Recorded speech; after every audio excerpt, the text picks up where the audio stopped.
आज हम इस बात के ऊपर बात करेंगे कि एक मैंने बुक पढ़ा, नेपोलियन हिल ने लिखा है और उसमें वो बोल रहा है कि एक औरत से मैं मिला, जो औरत विडो थी। विडो समझते हैं, यानी बेवा थी। अब वो जो उससे मिलने के बाद जो उसने बोला उसको, वो सब बताया उसने और बहुत ही यानी लेसन लेने जैसा बताया उसने। तो वो बोला कि जो जिस औरत से मैंने मिला ना, तो वो औरत थी बेवा, मगर उसका ऑपरेशन हुआ एक, और ऑपरेशन जो पहला हुआ वो सक्सेसफुल नहीं हुआ, तो इसलिए उसको फिर से 2 बार ऑपरेशन करना पड़ा। अब वो ऑपरेशन के चक्कर में एक तो उसका शोहर भी नहीं था, अब उसके पास जो प्रॉपर्टी थी उसको बेचना पड़ी। अब उसके पास 2 भाई और 1 बहन थी। तो उसने क्या किया कि चलो, उसने बोला कि अब मैं मेरे भाई के इधर जाती हूँ और वहाँ पे कुछ दिन गुजारा करती हूँ। तो उन्होंने रिफ्यूज़ किया। बहन के पास गई, उन्होंने रिफ्यूज़ किया।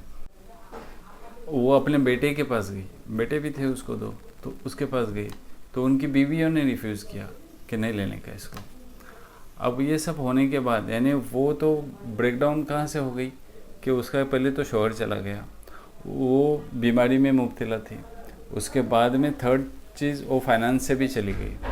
अब उसको क्या होना चाहिए तो उसके लाइफ में एक्चुअली मायूसी के सिवा कुछ नहीं था उसके लाइफ में, मगर उसने पूरी लाइफ है ना पॉजिटिविटी से ले ली।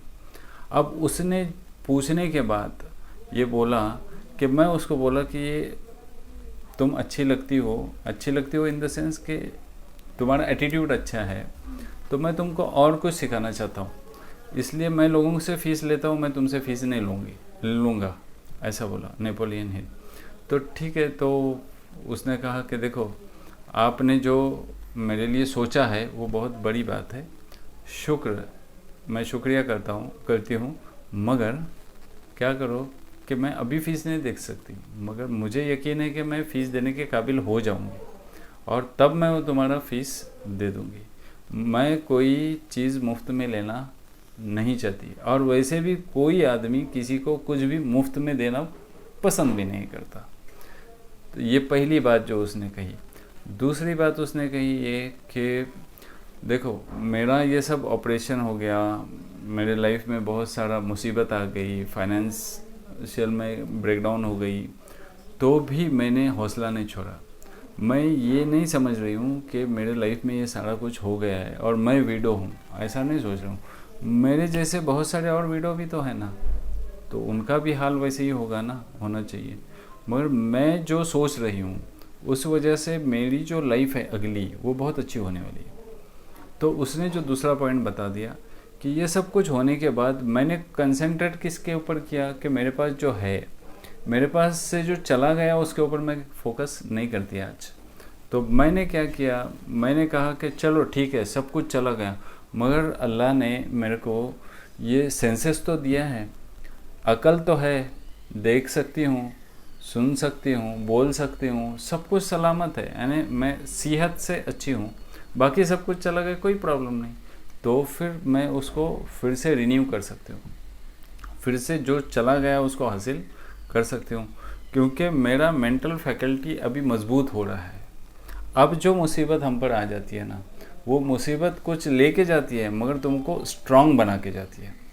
तो यहाँ पे सबक ये है कि जो कुछ भी तुम्हारे ऊपर मुसीबत आ जाती है उससे तुम स्ट्रांग बनते चले जाते हो, क्योंकि तुम उस तरीके से सोचने लगते हो। अगर तुम पॉजिटिव एटीट्यूड से सोचने लगोगे तो तुम स्ट्रांग बनोगे, अगर तुम निगेटिव एटीट्यूड से सोचने लगोगे मुसीबत के वक्त, तो फिर तुम स्ट्रांग नहीं बन सकते, तुम्हारी लाइफ बर्बाद हो जाती है। तो हमें अल्लाह का, ईश्वर का शुक्र अदा करते रहना चाहिए, थैंक्स टू गॉड बोलते रहना चाहिए जो कुछ भी तुम्हारे साथ होता है उस पर। तीसरी बात जो उसने बताई कि जो कुछ उन्होंने मेरे साथ किया, ठीक है, भाई ने किया, बहन ने किया, बेटों ने किया, मैं उसका बुरा बिल्कुल नहीं मांग रहा हूँ, क्योंकि जो कुछ मेरे साथ उन्होंने किया एक्चुअली ईश्वर ने उनको मौका दिया था कि किसी के ऊपर तो रहम करो। मगर उन्होंने नहीं किया, यानी इसका मतलब दे हैव हार्म देमसेल्व्स, मुझे कुछ हार्म नहीं हुआ उनसे। अब जो उन्होंने कुछ मेरे साथ किया है, मैं उसका गिल्ट भी महसूस नहीं करती, मुझे कुछ उसका बुरा भी नहीं लगा। और क्यों? इसलिए कि जो आदमी दूसरे को माफ़ करता है, अल्लाह ताला उसको माफ़ कर देता है। तो इसलिए मैंने उनको माफ़ कर दिया जो कुछ मेरे साथ किया। इसलिए अब मैं उनका जिक्र भी नहीं करती, मगर मुझे अभी मालूम है कि मुझे ज़िंदगी में क्या करना चाहिए। अब मैं जो सोच रही हूँ, मैं हर चीज़ को पॉजिटिव ले रही हूँ, और मेरे जो मेंटल फैकल्टी है और जो सेंसेस फैकल्टी है, इन सब का इस्तेमाल करके मैं आगे आगे बढ़ते चली जाऊँगी। मैं मेरे एटीट्यूड को और संवारते चले जाऊँगी, और मैं मेहनत करते चले जाऊँगी, और फिर मैं एक दिन ऐसा आएगा जब मैं कामयाब होते चले जाऊँगी। तो ये सबक लेने जैसी बातें जो उसने बताई थी, ये जो स्टोरी मैंने बताया ना यहाँ पे, ये सबके लाइफ में होने वाली स्टोरी है। अब अगर हम इस स्टोरी को पॉजिटिवली ले लेंगे और इसी तरीके से अगर हमारी सोच बनाएंगे, तो कुछ सवाल ही नहीं आता कि हम बर्बाद हो जाएंगे। अब एक चीज़ वो होती है ना कि मैं कल ही बताया था तुमको कि ऑटो सजेशन, यानी लिटिल वॉइस, जो कुछ हमारे साथ होता है ना, उससे जो कुछ हम बड़बड़ करते हैं अपने आप से, उसको पहले बिल्कुल हटा देना चाहिए, कम करना चाहिए। निगेटिव जो कुछ हमारे साथ हम बोलते हैं या दूसरे के बारे में सोचते हैं या बोलते हैं, उसको बंद कर देना चाहिए। जब ये चीज़ें हम करने लगेंगे, तब हमारी लाइफ चेंज हो सकती है। और तो जो कुछ तुम्हारे साथ होता है उसको पॉजिटिव ले लो और आगे बढ़ते चले जाओ, कहीं पे भी रुको नहीं। और फिर दवा ना